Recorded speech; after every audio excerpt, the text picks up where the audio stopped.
बच्चों की। अच्छा ठीक है ठीक है ठीक है। देखिए एक पार्ट में है श्रम विभाजन और जाति प्रथा, ये एक निबंध है। एक बार एक खत लिखे थे, चिट्ठी लिखे थे डॉक्टर भीमराव अम्बेडकर भाषण देने के लिए। भाषण दे नहीं पाए, वहाँ पर थोड़ा सा विरोध हो गया इनका, दलित परिवार से आते थे, ठीक है। और कुछ लोग उसी में, कुछ बड़ा बड़ा कास्ट वाला भी जाने वाला था सम्मेलन में, तो दे नहीं पाए भाषण। तो जो महान लोग होता है ना, अगर कोई भी चीज़ लिख दिया तो उसको बाद में दे दिया जाता है पूरा निबंध का रूप, लेख का रूप, किताब का रूप। और ये छोटे मोटे आदमी नहीं थे, इनके पास तीन तीन पीएचडी का डिग्री था, पीएचडी, डॉक्टर ऑफ फिलोसफी, एगो दूगो नहीं, 3 गो डिग्री। कोलंबिया विश्वविद्यालय में अमेरिका में जब गए थे डॉक्टर भीमराव अम्बेडकर, वहाँ का मास्टर इनका फैन हो गया था, वहाँ का टीचर, कि कोई स्टूडेंट था तो यही था अम्बेडकर। आज तक उनका वहाँ पर फोटो लगा हुआ है। जाएगा जब कोलंबिया विश्वविद्यालय में अमेरिका में, जाके खोलेगा तो उसमें लिखा रहेगा one of the my favourite student है, इनका एकदम स्पेशल फोटो लगा हुआ है खाली इन्हीं का, डॉक्टर भीमराव अम्बेडकर का। वहाँ का प्रोफेसर सब इनका फैन हो गया था, इतना बढ़िया से, इतना मेहनत से पढ़ते थे। चाहते तो वो भी सोच सकते थे, लेकिन 21 घंटा तक वो पढ़ाई किया करते थे। 18 घंटे तक पढ़ना उनके लिए कोई कठिन बात नहीं था। घर परिवार का कंडीशन ठीक था, खान पान सब कुछ एकदम भरपूर था। इनके पिताजी अच्छे से काम करते थे। जब इनका जन्म हुआ था ना, उसके कुछ टाइम बाद में पिताजी का नौकरी छूट गया था, नौकरी सरकारी अफसर थे ना कोई, तो उसको छोड़ दिए थे। और तब भी अच्छे से काम करते थे। गार्जियन के ऊपर रिस्क होता है, जब तुम लोग गार्जियन बनेगा ना तब समझ में आएगा कि कितना रिस्क होता है, कितना नहीं होता है, ठीक है। तो गार्जियन के ऊपर रिस्क होता है, वो चाहता है कि कभी भी मेरा संतान जो है ना दुखी नहीं हो, हमेशा सुखी रहे, खाने पीने से लेकर सब कुछ, सब सुविधा उसको भरपूर मिले। कोई भी गार्जियन नहीं चाहता है, भले मजबूरी बस वो पूरा कर पाए, नहीं कर पाए ये अलग बात है। तो इनके साथ क्या हुआ, 18 घंटा एक बार ये बैठे ना तो 18 घंटा तक पढ़ लेते थे। कोई टॉप इनके लिए काम नहीं था। हित परिचय या किसी दोस्तों से मिलकर टाइम पास करना, बातचीत करना, वो सब इनके लिए अच्छा नहीं लगता था, इनको अच्छा ही नहीं लगता था। आराम से अपने काम से मतलब रहते थे। इतना पढ़े थे कि पूरा संविधान सभा, जब संविधान बना ना, ये संविधान सभा में जाते थे तो सब लोग इनको देख के माने मानता था कि हाँ कोई है, लगता था कि पूरा भगवान उतर गया है धरती को। इतना ज़्यादा पढ़ाई किए थे। विदेश में गए थे ना, 3 विश्वविद्यालय में पढ़े थे, एक दो में नहीं। आज जिस जिस विश्वविद्यालय में पढ़े हैं वहाँ पर इनका पूरा फोटो लग चुका है, वहाँ पर अभी तक वही फोटो है, इतना फेवरेट स्टूडेंट बने। तो उस व्यक्ति का निबंध इसमें दिया हुआ है। इस निबंध को 3 बार 4 बार तुम लोग पढ़ना, ठीक है, तो समझ में आएगा कि कितना इम्पोर्टेंट चीज़ था। आ रहा है बात समझ में। आज भी देखिएगा जितना भी लोग कास्ट में, जो जो कास्ट में है, उसी कास्ट में मजबूरी बस किसी किसी को काम करना पड़ता है, ठीक है। एक व्यक्ति थे, हमसे वो व्यक्ति मिले थे, 25 साल से आदमी खाली लोहा पीट रहे थे।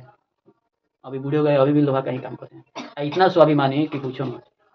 स्वाभिमानी का मतलब होता है ऐसा व्यक्ति जो चाहे कि हम खुद से ही अपना पेट पाल सके, अपना जो भी काम करे खुद से, किसी से कभी भी मांगे नहीं। और उसके अलावा इंसान को क्रिएटिव भी होना चाहिए। क्रिएटिव होने का मतलब है कि हमेशा कुछ नया सोचे, कुछ ऐसा सोचे जैसा कोई नहीं सोचा। अब ऐसा सोचे तो वैसा धीरे धीरे धीरे धीरे करके भी दिखा दें। आ रहा समझ। धीरे धीरे हम सोच रहे हैं इसमें किड्स प्ले स्कूल खोलने वाला, 5 वाला, रजिस्ट्रेशन करा के सरकार से पूरा एकदम जो झूला वाला टाइप का नहीं होता है, मेला में जैसे लग जाता है पूरा फिसलने वाला सब, उसमें पूरा सेट करने का। अगर 5 तक लग गया तो बहुत अच्छा खासा रह जाएगा बच्चा सब। नहीं रहेगा कम से कम अच्छा लगेगा ना, बहुत मन लगेगा अगर किड्स प्ले स्कूल इसमें खोल दिया गया। तो प्लान में है धीरे धीरे सब स्टूडेंट सब अगर ठीक से फीस जमा किया, सब कुछ होने लगा तो धीरे धीरे बन जाएगा, बहुत बढ़िया, अच्छा हो जाएगा। चलिए, तो एक बात तो यही डॉक्टर भीमराव अम्बेडकर के बारे में समझे। अब उस समय जो छोटा जाति का लोग होता था ना, उन लोग को स्कूल में एक साथ बैठ के पढ़ने नहीं दिया जाता था। सब कोई बुरा बिछा बिछा के आगे बैठता था लाइन में, जहाँ जाते थे पढ़ने, इनको सबसे अलग बिठाया जाता था, उधर बुरा बिछा के बैठते थे। प्यास लगता था, जिस दिन वहाँ पे है स्कूल में एक होता था कर्मचारी जो पानी पिलाता था बच्चा सब, तो है तो पानी पियेंगे, नहीं है तो दिन भर प्यासे रह जाएंगे, लेकिन पढ़ेंगे स्कूल में। इतना मेहनती था। कभी कभी उनको जब पानी पिलाया जाता था ना, इतना नीचे हाथ ऊपर नहीं करना है, नीचे रखना है, और ऊपर से पानी वो डालता था, ये पीते थे मेरे के वजह से। इतना ज़्यादा कष्ट में ये पढ़ाई की है। इसकी माने इनके माँ भी जो होगी वो भी सोची होगी कि बेटा को तो दिक्कत होगा जब स्कूल में जाएगा था, लेकिन फिर भी भेजी थी। ये भी सोचते थे, ये भी समझ कर सकते थे, सोच सकते थे, आराम से तुम लोग जैसा रह सकते थे, जितना धन था इनके पास। इनके पिताजी धनी मनी थे, उतना गरीब थे नहीं, लेकिन सोचे कि नहीं, समाज को बदलना है। छठा क्लास में बहुत बढ़िया एक दिया हुआ इनका स्टोरी कि संध्या हो रही है, पश्चिम दिशा की ओर लाली फैल रही है, पक्षी चाहते हुए अपने घोंसले की ओर लौट रहे हैं, और बड़ौदा के राजमार्ग पर एक बालक बैठा है, वह फूट फूट कर रो रहा है। कोई धीरज नहीं देता उसे, कोई राह नहीं दिखाता उसे। अचानक वह उठ के खड़ा हो जाता है और सोचता है कि किसने बनाई है यह जाति प्रथा, किसने बनाया है, किसी को ऊंच किसी को नीच, भगवान ने। फिर सोच के कह रहा है कि हरगिज नहीं, भगवान ऐसा कर ही नहीं सकता। भगवान सबको एक बराबर रूप से देखता है। यह बुराई मनुष्य ने पैदा की है और मैं इसे मिटा कर रहूंगा। वहाँ पर इतना रोए थे बड़ौदा के राजमार्ग पर, वहाँ पर बैठ के, रास्ता था, रास्ता के बगल में पेड़ था। उस दिन उनके पास बहुत ज़्यादा भेदभाव हो गया था, समझे। उसके बाद में उसी समय कसम खाए थे कि इसको हम बदल के रहेंगे, या तब से मेहनत शुरू करने की है ना, इतना मेहनत किए। इनके पास कुल मिलाकर 36 डिग्री था, 36 डिग्री। आज एक ग्रेजुएशन का डिग्री लेने में बच्चा सबका हालत खराब हो जाता है। अब ग्रेजुएशन तो 4 साल का हो गया है, अब और नहीं करेगा ग्रेजुएशन बच्चा सब, लेकिन करना चाहिए, पढ़ाई से बढ़िया चीज़ कुछ होता ही नहीं है। आ रहा है समझ में? 36 डिग्री था इनके पास, जब 3 विश्वविद्यालय में पढ़ के आया, पूरा अर्थशास्त्र में साफ डी.लिट का उपाधि लेके, जो पूरा भारत में कोई नहीं लेके आया था उस समय। और यहाँ पर आए तो एक अनुबंध था, जैसे बड़ौदा के जो राजा थे ना, उनको ही कहे थे यहाँ पर, ये जब नौकरी करते थे शुरू में, तो सब लोग इनके साथ भेदभाव करता था। जो नौकर होता था ना, जो इनके अंदर में कर्मचारी, फाइल ऐसे फेंक के देता था, इतना इनसे कि छुआ जाएंगे हम, इतना छुआछूत उस समय था। तो लास्ट में दुखी होकर कहे कि हम जाएंगे विदेश पढ़ने। तो राजा देखे वहाँ के कि विदेश पढ़ना चाहता है, तो कहे कि ठीक है जाइए, हम आपको छात्रवृत्ति इतना रुपये का दे देंगे, आप जाइए आराम से विदेश में पढ़िए, और फिर पढ़ लिख के आइए, उसके बाद में और बड़ा कोई पोस्ट ले लीजिएगा और अच्छा नौकरी कीजिएगा।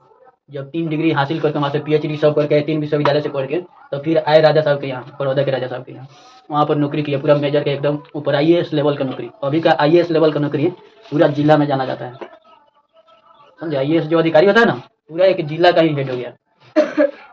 डिस्ट्रिक्ट मजिस्ट्रेट जो DM होता है, DM जिला का हेड हुआ, उससे भी ऊपर के लेवल का IAS अधिकारी होता है। पूरा राज्य के अंदर इसका चलती चलता है। और उसी तरह महीना 1 लाख 2 लाख 3 लाख, अच्छा खासा महीना है साहब। तो उस समय उस लेवल का नौकरी इनको मिल गया था डॉक्टर भीमराव अम्बेडकर को, लेकिन फिर भी इतना छुआछूत था, कई दिन तक तो इनको खुला आसमान में सोना पड़ा था। फील्ड होता है ना, फील्ड कैसे स्कूल का फील्ड है, वैसे कई दिन तक 6 महीना 3 महीना 4 महीना उनका गुजर गया उसी तरह सोते सोते, ठंडी गर्मी बरसात कुछ भी। दोस्त सब भी था, 2 दोस्त को फोन किए थे, एक मतलब एक ईसाई था और एक और हिंदू दोस्त था। दोनों दोस्त को फोन किए, एक बार फोन किए कि दोस्त हम तुम्हारे साथ रह सकते, फिर रहना है हमको, रहने में दिक्कत हो रहा है यहाँ पर। तो कहा कि रह तो सकता है दोस्त, लेकिन अगल बगल वाला फिर विरोध करने लगेगा कि हमारे ऊपर सब धावा बोल देगा, कहे कि कोई बात नहीं, वहाँ पर छोड़ दिए। ईसाई में उतना भेदभाव था नहीं, छुआछूत था नहीं। उस दोस्त को बोले तो वो बोले कि फिर हमारी वाइफ झगड़ा करने लगी, फिर सब मामला गड़बड़ हो जाएगा, तो फिर वहाँ भी इनको छोड़ना पड़ा था। इतना दुख में दिया, फिर लास्ट में नौकरी छोड़ दिए, कहे कि नौकरी अब नहीं करेंगे, मतलब बहुत दुखी हो गए। उसके बाद में चले गए बम्बई में, बम्बई के कॉलेज में इनको बुलाया गया पढ़ाने के लिए, जो आदमी विदेश से 3 डिग्री हासिल किया है। आए तो वहाँ का लड़का सब फिर भड़क गया कि ना हम लोग नीची जाति के लोग से नहीं पढ़ेंगे, वो छोटे जाति के नहीं पढ़ेंगे। तो जो प्रोफेसर था बहुत समझदार था, प्रोफेसर गया कॉलेज में, जाकर पूरा 200-400 स्टूडेंट बैठे हुए हैं, सबके बीच में बोला आप लोग एक बार पढ़ के तो देखिए, अगर बढ़िया पढ़ाएंगे तो पढ़िएगा, नहीं पढ़ाएंगे तो नहीं पढ़िएगा, सिखाई पढ़ के देखिए। जो व्यक्ति विदेश से 3 डिग्री हासिल करके आया, कैसा पढ़ाएगा आप लोग को पता होना चाहिए। तो सब स्टूडेंट को राजी कर लिया। जब एक बार गए ना भीमराव अम्बेडकर पढ़ाना शुरू किया, जब बढ़िया से, पूरा स्टूडेंट उनका फैन हो गया, एक भी स्टूडेंट उनका विरोध नहीं किया। और उसके बाद से जाकर प्रोफेसर को सब स्टूडेंट कहने लगा ना रहेंगे तो यही मास्टर रहेंगे, यही पढ़ाएंगे। और उस समय से पढ़ाने लगे, 6-7 महीना 8 महीना पढ़ाए, ठीक है, साल भर तक लगभग खींचे किसी तरह, साल 2 साल। वहाँ पर भी इनके साथ छुआछूत था, जिस गिलास से ही पानी पी लेते थे और सब प्रोफेसर और सब मास्टर नहीं पीता था। तो वो भी देख के ये नाराज हुए, फिर उसको छोड़ दिए, फिर चले गए पढ़ने। बहुत संघर्ष रहा इनके जीवन में। लास्ट में 6 दिसंबर 1956 को देश आज़ाद होने के बाद में, देश आज़ाद हुआ था ना, तो देश का पहला कानून मंत्री यही बने थे। पूरा कानून इनके अंदर में आता था, जितना SP DM पुलिस अफसर थाना जितना चीज़ सब चीज़। लास्ट में जवाहरलाल नेहरू से इनका मतभेद हो गया, मतभेद माने बोलचाल, पंडित जी से, पंडित जी भी छुआछूत करते थे थोड़ा, तो मतभेद हो गया। उसके बाद में कानून मंत्री से ये त्याग पत्र दी थी। फिर देखे कि हिंदू धर्म बहुत ज़्यादा छुआछूत, बहुत भेदभाव चल रहा है, तो लास्ट में दुखी हो कई व्यक्ति कहे कि सभी कोई बौद्ध बन जाओ, जितना भी छोटे जाति के लोग थे ना, जैसे चमार हो गए, जो राम जी वो लोग, सब लोग को, तो ये कहे कि तुम सब कोई बौद्ध बन जाओ दुखी हो गए, तो बौद्ध धर्म को ही खुद अपना लिए। और उसके बाद में 6 दिसंबर 1956 को इनका मृत्यु हो गया दिल्ली में।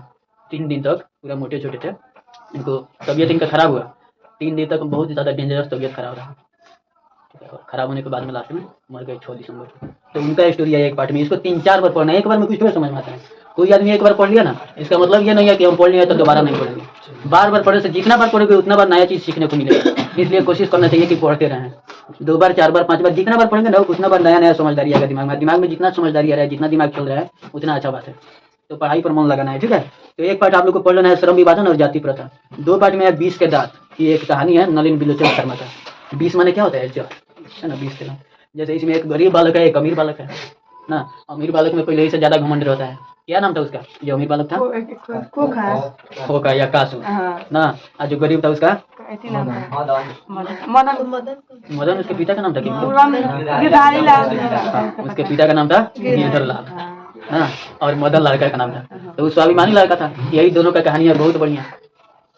20 का दांत बहुत अच्छा स्टोरी है, इसको भी पढ़ना 2-3 बार, ठीक है। इसमें पूरा बताएगा कि अमीर बच्चा को कैसे भाग गया था, अकेले था, अपने बड़े बहन पर भी हाथ छोड़ देता था वो, है कि नहीं। और उसके पिता कहते थे कि हम इसको इंजीनियर बनाएंगे, इंजीनियर बनेगा, गाड़ी कर देता था, पंचर कर देता था ना। चलिए अगला देखिए, 3 पार्ट में है भारत से हम क्या सीखे।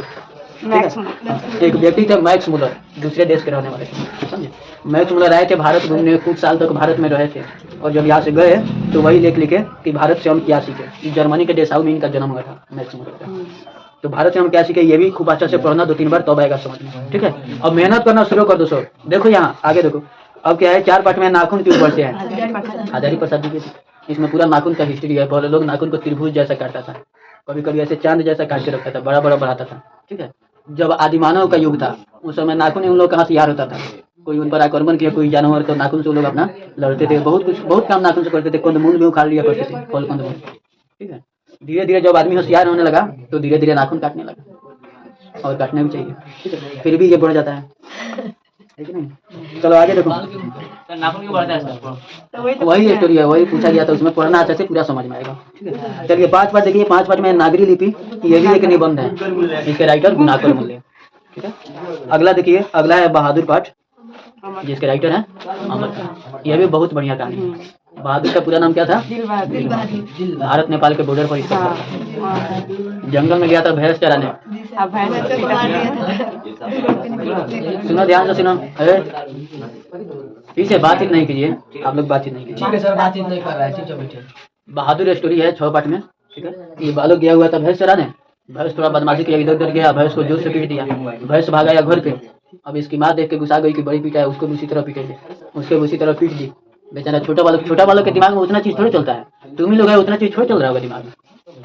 बच्चा जैसा ही सोचता है। हाँ तो क्या हुआ, बहुत ज्यादा पिटाई हुआ। उसके बाद में वहाँ से रूठ के बेचारा चला गया। क्या हुआ था, क्या बोल रहे थे? 2 रुपये का घर है। हाँ 2 रुपया घर से लेके भाग गया था। चुरा के बाइक। चलिए आगे देखिए। बातचीत नहीं करो क्लास में, बता रहे। परंपरा का मूल्यांकन 7 पार्ट में है। इसके राइटर कौन है? रामविलास शर्मा। जीत मैं निरखत हूँ, इसके राइटर पंडित बिरजू महाराज। ये साक्षात्कार है, इनका इंटरव्यू लिया गया है। एक रश्मि वाजपेयी इनकी स्टूडेंट थी जो इनका इंटरव्यू ली थी, ठीक है। तो उसी पाठ का नाम रखा गया है जीत मैं निरखत हूँ। इसका मतलब क्या हुआ?